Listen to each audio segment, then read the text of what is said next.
월 29만 원.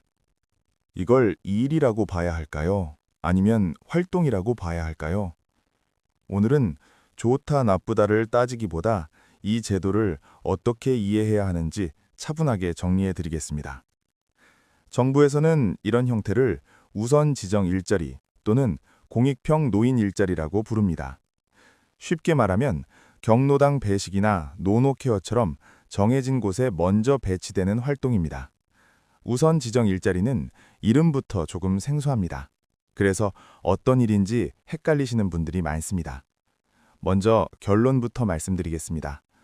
우선 지정 일자리는 생활비를 벌기 위한 일자리라기보다 사회와 연결되기 위한 활동에 가깝습니다. 이 기준을 먼저 잡고 보셔야 혼란이 없습니다. 우선 지정 일자리에는 대표적으로 세 가지 유형이 있습니다. 노노케어, 경로당 배식 지원, 지역사회 돌봄 활동입니다. 이 세 가지는 모두 공통점이 있습니다. 짧은 시간, 정해진 역할, 그리고 사회적 의미를 중심에 둔 활동이라는 점입니다. 먼저 노노케어부터 보겠습니다. 노노케어는 건강한 어르신이 다른 어르신을 돕는 활동입니다. 말벗이 되어주거나 안부를 확인하고 가벼운 생활 도움을 주는 역할입니다. 이 활동의 핵심은 전문 기술이 아니라 사람과 사람 사이의 연결입니다. 그래서 성과를 따지기보다는 존재 자체가 역할이 됩니다. 다음은 경로당 배식 지원입니다. 경로당에서 식사 준비를 돕고 배식을 하고 정리를 돕는 활동입니다. 하루 한두 시간, 주 몇 회 정도로 짧게 운영됩니다. 이 역시 근로계약을 맺는 일이 아니라 활동 참여에 가깝습니다. 그럼 가장 많이 물어보시는 질문입니다. 이 활동으로 얼마를 받을 수 있을까요?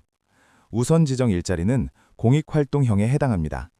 월 30시간 기준으로 활동비는 약 29만 원 수준입니다.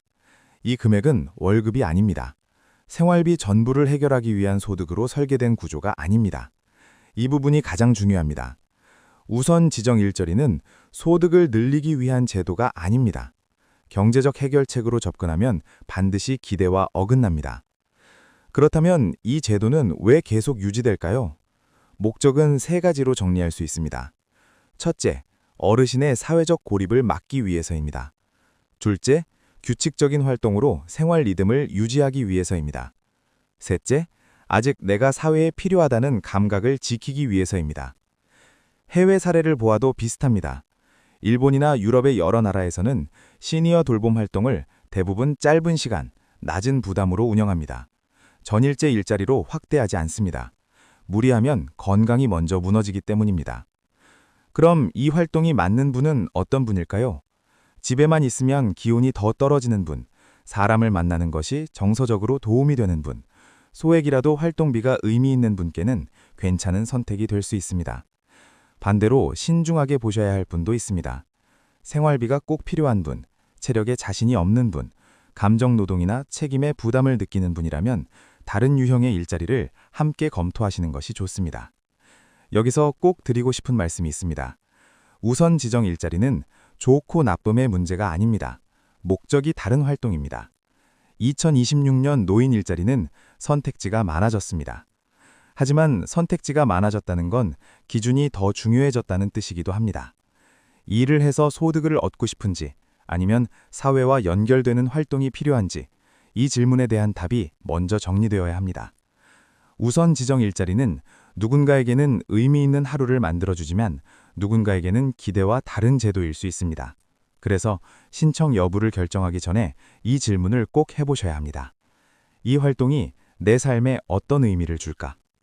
다음 편에서는 유치원 돌봄, 우선 지정 일자리, 공익활동형을 한 번에 비교해서 나에게 맞는 유형을 기준표처럼 정리해드리겠습니다. 오늘은 우선 지정 일자리의 성격을 이해하는 것만으로 충분합니다. 차분하게 내 기준으로 선택하시기 바랍니다.